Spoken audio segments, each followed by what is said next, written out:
La desaparición de más de 223 niños en al menos 11 departamentos de Colombia durante la década de los 90 dio pie a una de las investigaciones más exhaustivas y extensas que se hayan realizado en ese país.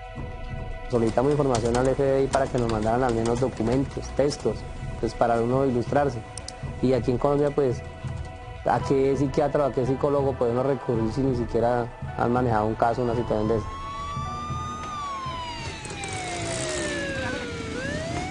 La investigación tomó 8 años y puso al descubierto las acciones criminales de Luis Alfredo Garavito, un hombre que pasó a convertirse en el asesino en serie de niños más grande en la historia de la humanidad. A pesar de la gravedad de los crímenes, Luis Alfredo Garavito podría recuperar su libertad antes del 2010. Los beneficios a que él tiene derecho, esos son derechos de él que están en la legislación. Obviamente él va a salir. Obran unas versiones en los medios de comunicación, alimentados pero por los defensores de Garavito o de esta clase de sujetos, en que él puede quedar en libertad en 3 o 4 años. No, ninguna posibilidad. ¿Por qué? ¿Por qué?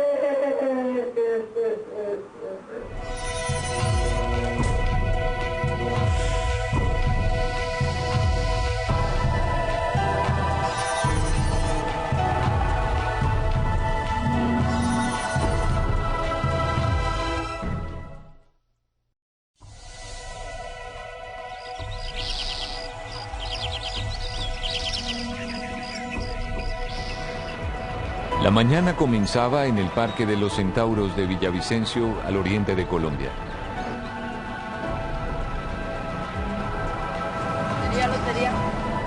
John Iván Sabogal, al igual que otros niños humildes de la región, esperaba vender algunos boletos de lotería para pagar su escuela. Pero ese día Iván no regresó a su casa. Desesperada, María, la madre de Iván, decidió informar a las autoridades. El caso alarmó de inmediato a los organismos de seguridad de esta ciudad, ubicada a 90 kilómetros al oriente de Bogotá. Cuando nosotros llegamos allá, el doctor Fernando fue el primero que se le acercó a mi esposo y le dijo, tranquilo, que nosotros le ayudamos en su casa.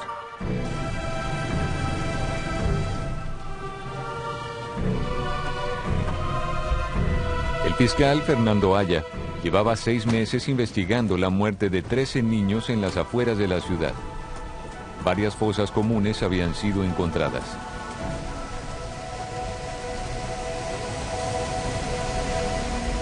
Ya se vislumbraba que era algo grande, que no se trataba de un homicidio aislado, que podía ser muchos más.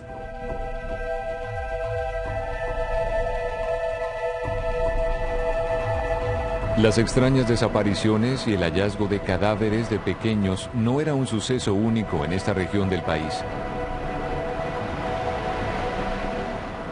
A cientos de kilómetros de Villavicencio, en el corazón de la zona cafetera colombiana, decenas de mujeres buscaban a sus hijos. Jonathan, el hijo de esta mujer, había desaparecido sin dejar rastro. ¿Cuántos años tiene su niño? Tiene 10 añitos. ¿Desapareció cuándo? Él desapareció hace 3 días, no ya va a completar 3 días. De 1990 a 1999 se reportó la desaparición de por lo menos 140 pequeños en diversos lugares de Colombia. Las autoridades no se habían percatado que el problema era nacional. Cada departamento del país atendía de forma independiente los casos que le competían. Las estadísticas de homicidios de menores crecían por toda la geografía colombiana.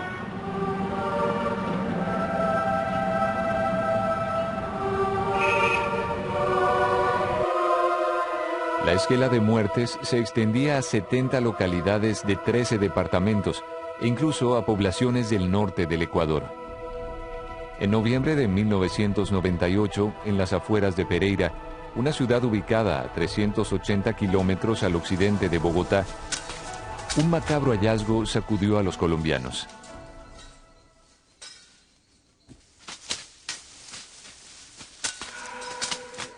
Ese día fueron desenterrados los cuerpos de 14 niños, todos con numerosas heridas producidas por armas blancas.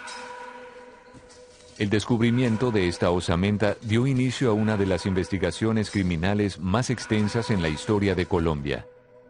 Pero jamás yo me iba a imaginar que se trataba de 190 niños asesinados en todo el país. La Fiscalía creó un laboratorio de genética forense con el propósito de tratar de identificar a los niños asesinados que estaban apareciendo por todo el país.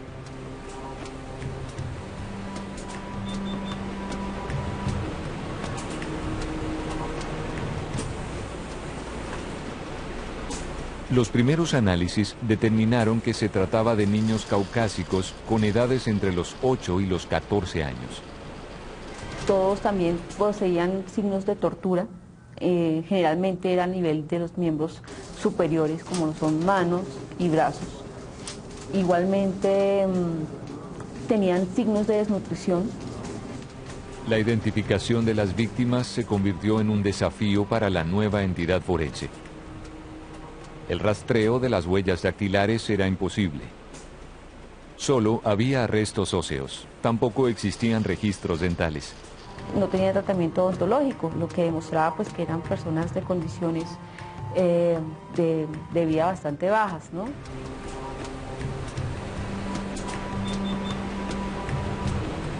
A los técnicos de la DIJÍN le quedaban dos alternativas: practicar exámenes genéticos con los cuales cotejar perfiles de ADN y la reconstrucción morfológica. En ambos casos, sin embargo, los resultados de las pruebas demorarían varios meses en ser conocidos. En Villavicencio, el fiscal Fernando Aya se hizo cargo de la búsqueda de John Iván Sabogal, el hijo de doña María Bertilda Lara. Las características físicas del niño eran similares a las de otros menores asesinados. Para la investigación, el fiscal Aya conformó un equipo integrado por miembros de los organismos de seguridad de su región. Le llamaba profundamente la atención el lugar en donde habían aparecido los cuerpos. El fiscal tampoco se explicaba por qué ninguno de los vigilantes del lugar había percibido el olor de descomposición de los cadáveres o escuchado el grito de alguien. Eligió un punto estratégico para vigilar el sector 24 horas al día.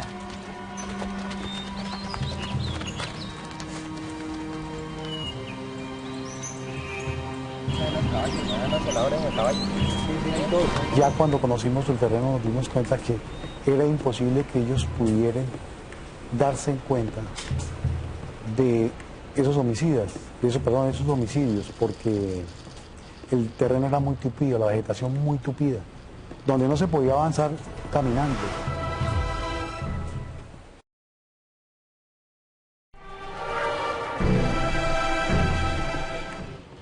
La investigación de los homicidios de cerca de 140 niños y las denuncias de las desapariciones de otro centenar se habían convertido en prioridad para las autoridades colombianas en los 90.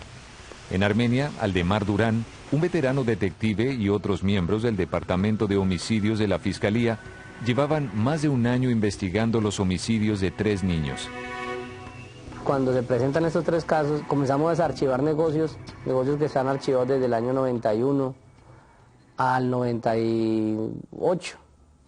Y entonces allí encontramos una serie de hechos de relevancia en los cuales se encontraban menores que fueron victimizados, pero con unas características muy especiales. Y encontramos la posición de los cadáveres hasta muy característica, muy parecida, evidencias físicas, las ataduras, las fibras que utilizaban para atar las víctimas, las botellas de alcohol de una marca especial.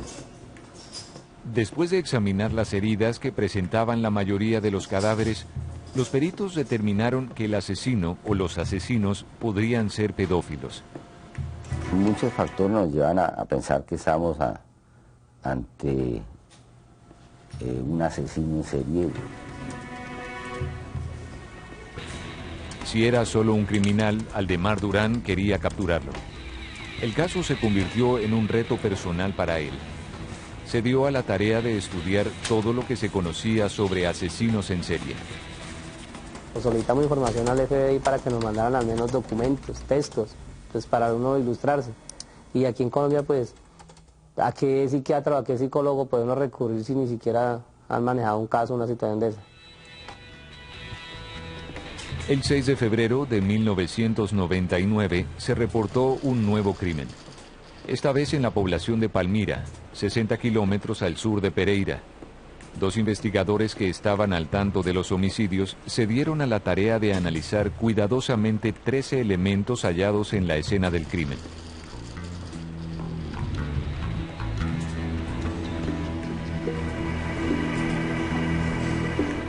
Deja su ropa interior, deja sus zapatos, deja sus anteojos, deja su dinero, deja muchos elementos que pueden enfocarnos hacia él y se retira de la escena dejándolos abandonados, lo que quiere decir que sale de la escena medio desnudo. La búsqueda del investigador Aldemar Durán continuaba. Descubrió un patrón similar entre los niños desaparecidos. Eran de origen humilde, independientes y trabajadores que se ganaban la vida en la calle. Los investigadores decidieron infiltrar a uno de sus hombres en el bajo mundo.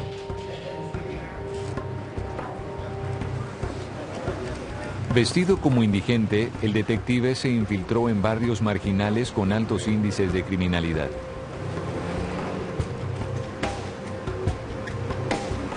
Ellos comían comida de indigentes, dormían en sitios de indigentes, en la cual pagan 1.000 pesos por una noche.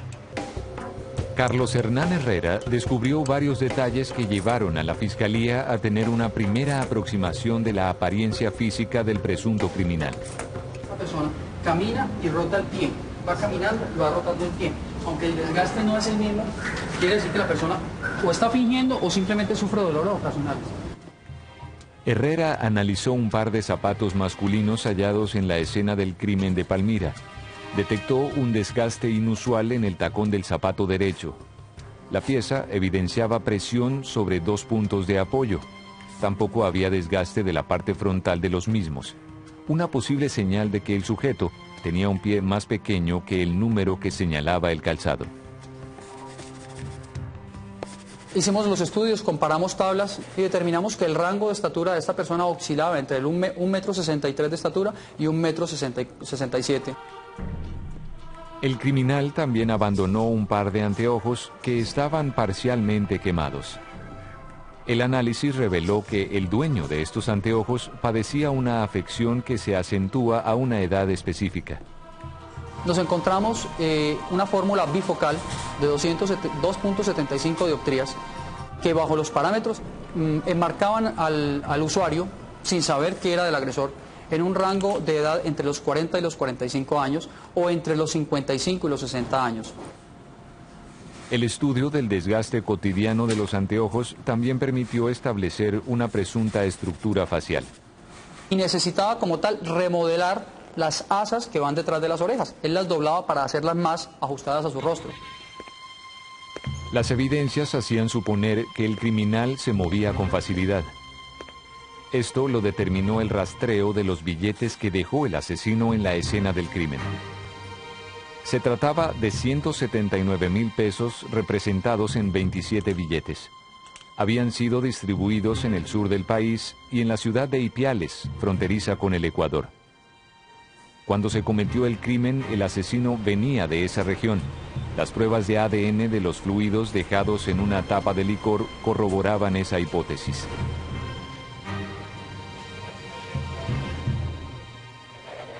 Mira, Sandra, este punto no lo logro localizar bien. Desarchivaron procesos judiciales de los últimos 10 años que involucraban a pedófilos. Ubicaron 5.225. Descartaron los relacionados con ataques contra niñas. Quedaron 1.564 expedientes. Al revisarlos, excluyeron a los agresores menores de 42 años. El descarte dejó a 95 personas. De ellas, solo 45 tenían un rango de estatura entre los 1,63 y 1,67 m. Luego seleccionaron a quienes hubieran delinquido en las áreas donde habían aparecido la mayoría de las víctimas. La selección terminó con 25 nombres.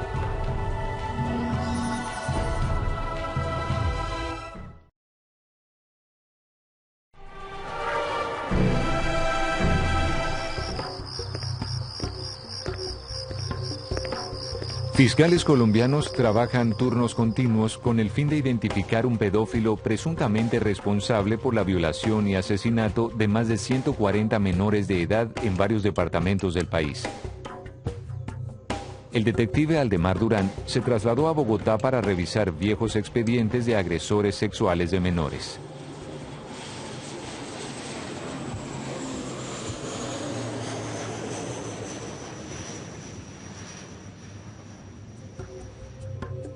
Durán halló un caso reportado en 1996 en la ciudad de Tunja.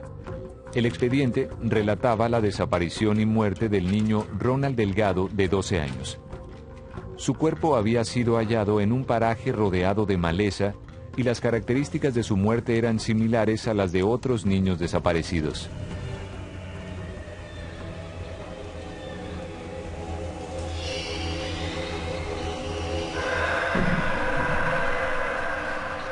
Según las indagatorias, en aquel año, el propietario de una tienda y algunas prostitutas del lugar en donde desapareció el niño declararon haber visto al pequeño en compañía de un hombre que no era de la región. El expediente también reseñaba que el sospechoso había sido detenido e interrogado por la fiscalía, pero fue puesto en libertad por falta de pruebas. Se trataba de Luis Alfredo Garavito, un hombre que aparecía en la lista de los 25 sospechosos. Dos detalles de este expediente no pasaron desapercibidos para Durán.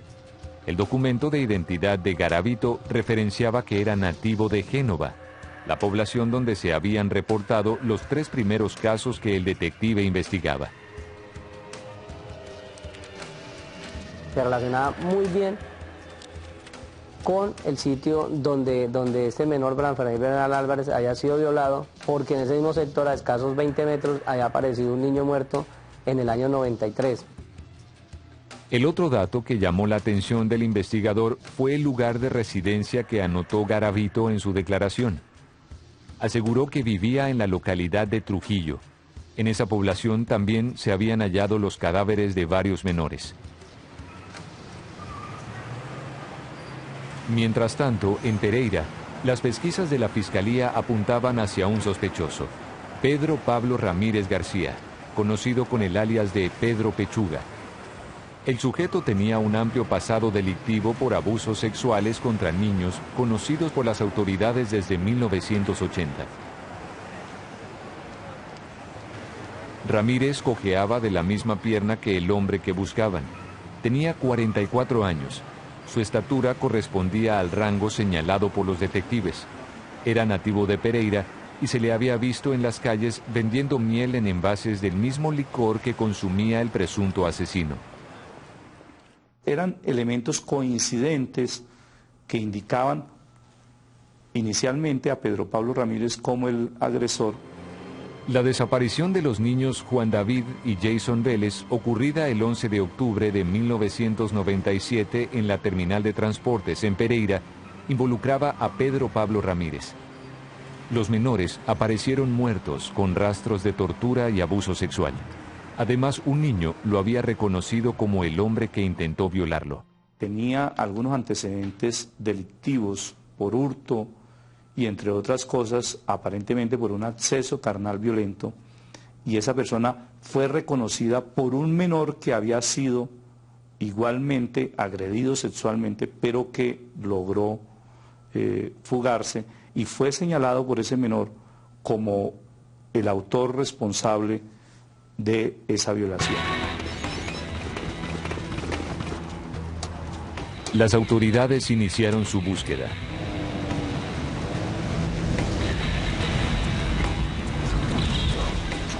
Hasta dar con él. Por primera vez en años, los investigadores de la Fiscalía respiraron tranquilos.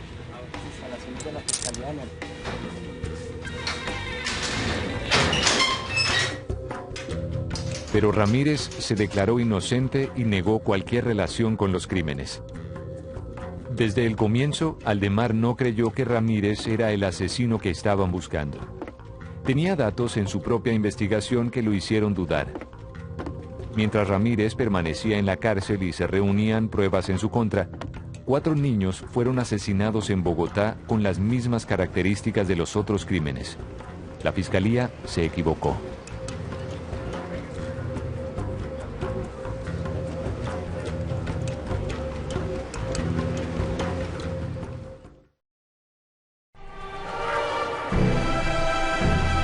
La Fiscalía de Colombia trata de esclarecer los homicidios de al menos 140 niños. Uno de los fiscales investigadores, Aldemar Durán, ha rastreado una dirección que involucra al principal sospechoso, Luis Alfredo Garavito.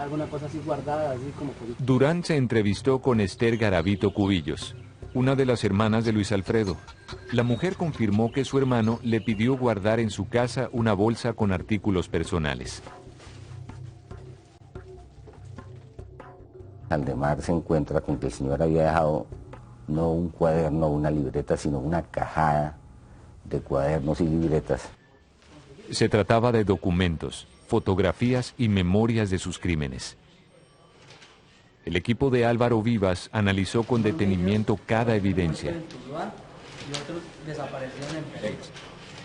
En el saco también aparecieron fotografías de Luis Alfredo Garavito. Días después, Durán estableció que la Fiscalía de Corinto, una población del departamento del Cauca, involucraba a Garavito con el homicidio de otro menor.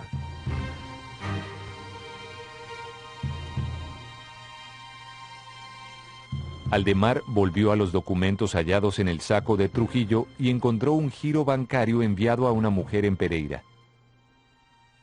La Fiscalía ubicó la dirección donde encontraron otra valija con pruebas adicionales que incriminaban a Garavito.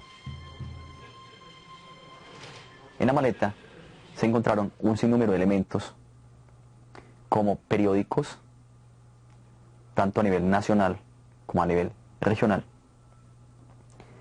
boletas de rifas, tiquetes de microbús, chances, lotería, fotografías, libros sobre medicina alternativa, libros sobre cristianos, religiosos, algo sobre satanismo.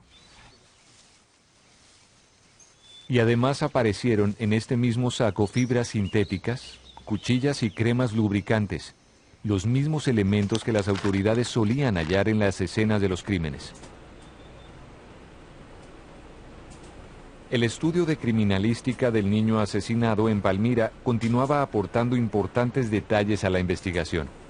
Había evidencias de fuego por todo el cañaveral. Y que nosotros presumíamos que la persona que había estado en Palmira cometiendo ese ilícito tenía que haberse quemado necesariamente porque el corte de caña se quemó de adentro hacia afuera. Entonces cuando él trató de salir tenía que haberse quemado.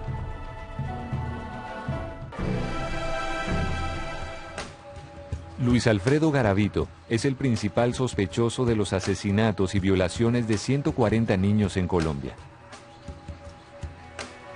Los investigadores han confirmado que el pedófilo viajó herido y quemado durante 6 horas hasta la población de Pereira, tratando de poner distancia entre él y la escena del crimen. Después de ser atendido en una pequeña farmacia en la ciudad, desapareció sin dejar rastro.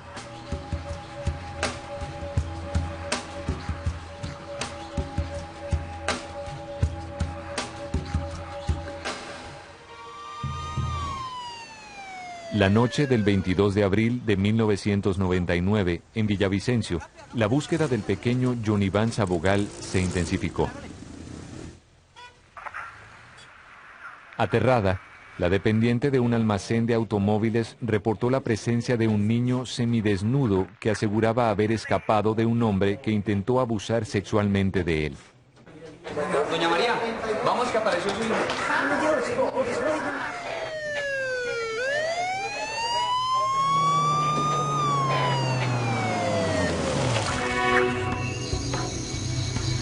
Imagínese, no se lo desearía a ninguna madre, porque una preocupación muy grande es llegar a encontrar su niño que él dice pues, que lo querían violar y matar y le decía muchas groserías. Las autoridades intuyeron que el sospechoso tenía que estar en los alrededores.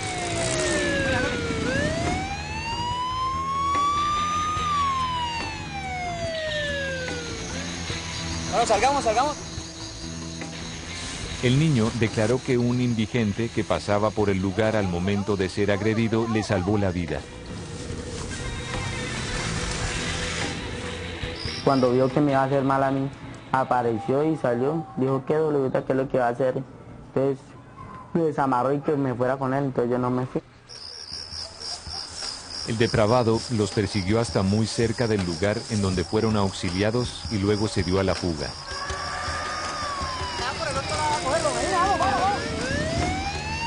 El sargento Babativa, quien dirigía la persecución, se negó a dar por terminada la búsqueda.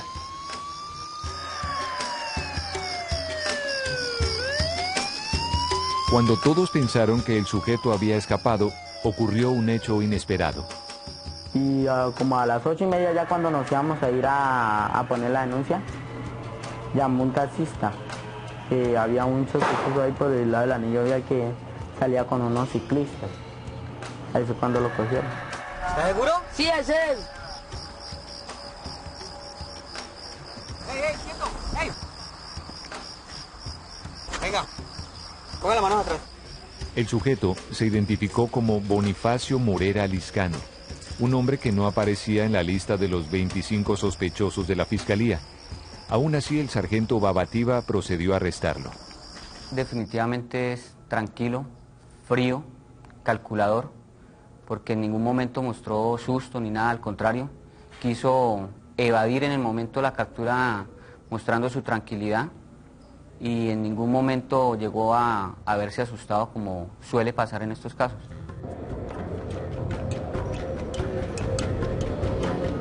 Cuando Fernando Aya se enteró de la captura, se contactó de inmediato con el prisionero y notó el asombroso parecido del hombre arrestado con Luis Alfredo Garavito.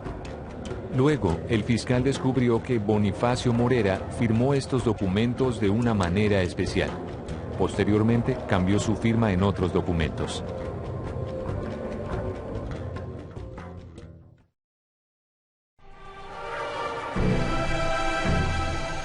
Un hombre es arrestado en Colombia cuando intentaba violar a un menor. Ante las autoridades se identificó como Bonifacio Morera. Después de la captura, la Fiscalía citó a todos los investigadores del país relacionados con el caso a una reunión cumbre para intercambiar información.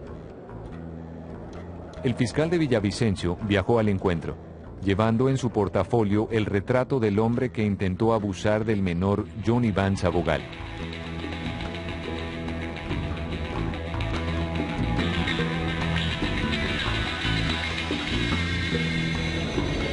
Cuando Aldemar Durán y los demás investigadores de la zona cafetera vieron la foto, se quedaron sin palabras. Bonifacio Morera era realmente Luis Alfredo Garavito.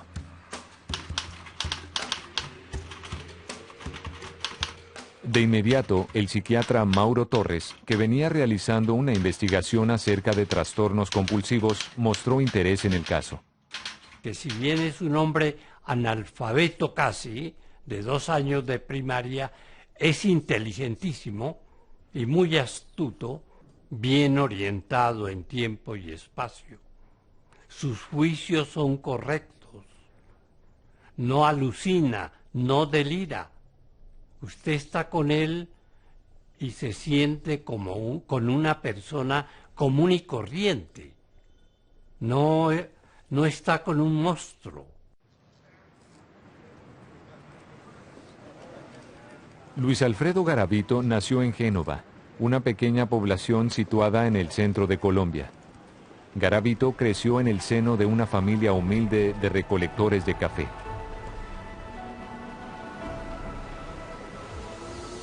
Garavito ve a su padre de una manera muy respetuosa.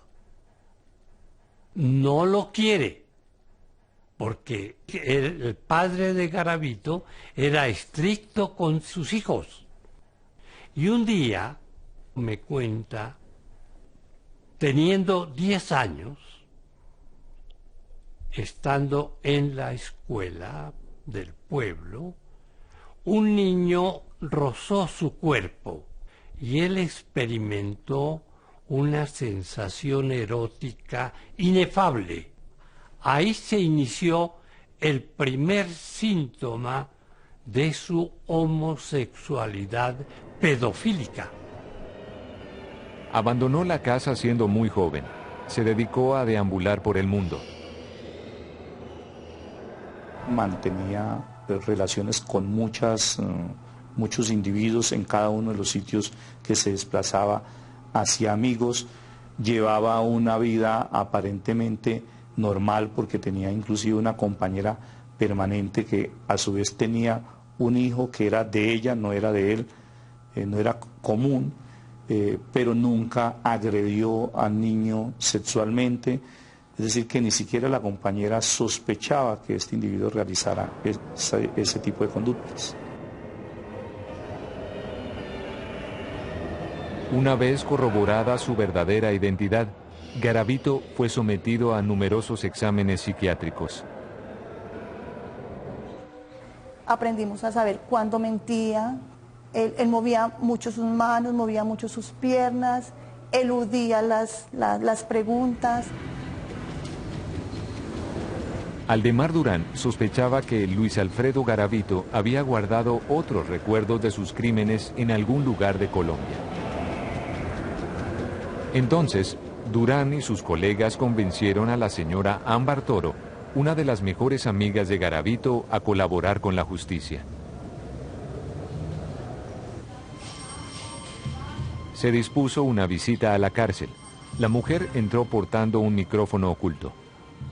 Tras una larga conversación, Garavito confirmó la existencia de otro saco que le había dado a guardar a la esposa de otro recluso.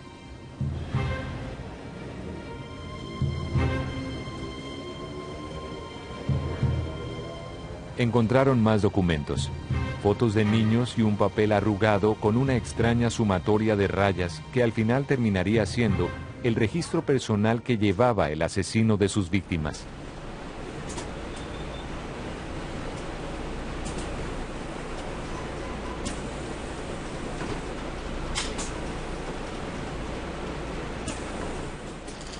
Para tomar una muestra de cabello de Garavito que pudiera servir para extraer ADN y cotejarlo con las muestras recolectadas en las escenas de los crímenes, los investigadores programaron una jornada de salud en la prisión.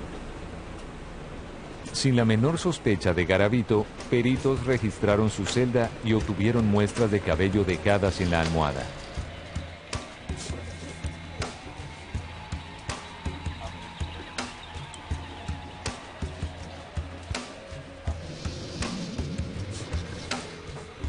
Por primera vez, las autoridades colombianas utilizaron la llave Link como instrumento de investigación. Un software holandés usado por las centrales de inteligencia y contrainteligencia más sofisticadas del mundo que permite relacionar sucesos, coincidencias y probabilidades. Este sistema es capaz de cruzar 5 millones de datos en un segundo. Los investigadores alimentaron el sistema con los reportes de hoteles, testimonios, rumores y con las evidencias.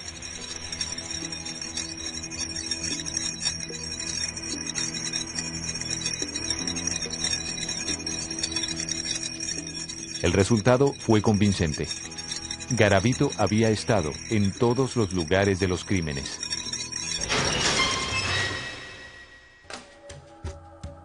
El siguiente paso fue obtener una confesión del asesino en serie.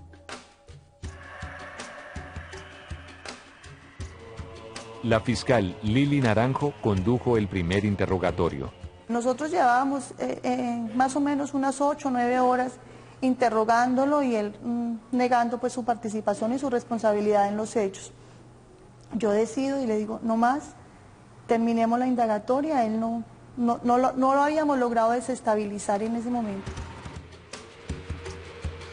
La fiscalía decidió entonces hacer un careo entre Garavito y el investigador Aldemar Durán. Durán le describió a Garavito la forma como engañaba a los niños y el ritual de muerte que seguía con ellos. Conocía de las situaciones que él había vivido en cada una de estas poblaciones, cómo había estado, cómo había llegado, con quién andaba, cómo iba vestido. Luego de 18 horas de indagatoria, Garavito confesó ser el autor de los crímenes imputados. ¿Por qué? ¿Por qué? ¡No! ¡No! ¡No quiero más! Pongamos estas cuchillas, las utilizaba para poderlo matar. La confesión del pedófilo asesino estremeció a Colombia. Confesó ante la Fiscalía General de la Nación ser el autor responsable de la muerte de aproximadamente 140 niños. Al ver que ya no tenía salida, Garavito se defendió diciendo que en todos los casos un espíritu maligno se había apoderado de su cuerpo. Con seguridad no, si es que el diablo existiera. Y si es que él creyera en el diablo, ¿no? Su mal le venía de dentro. Pero él decía todas esas mentiras para despistar y para hacer su defensa, ¿no? Él sabe cada vez que viola a un niño que es un acto horrendo, antijurídico, conoce que hace un grave daño, pero no puede resistirse. La compulsión es un poder que el paciente no lo puede resistir. Este es un hombre a propósito, que si bien mostraba un trastorno asocial y social de su personalidad, estaba en condiciones de comprender la ilicitud de sus actos. Perdón al pueblo colombiano, que me den esa oportunidad, ya que yo de pronto no les la haría mucho. Garavito decidió colaborar con la justicia proporcionando a las autoridades información exacta sobre los lugares en donde dejó a sus víctimas.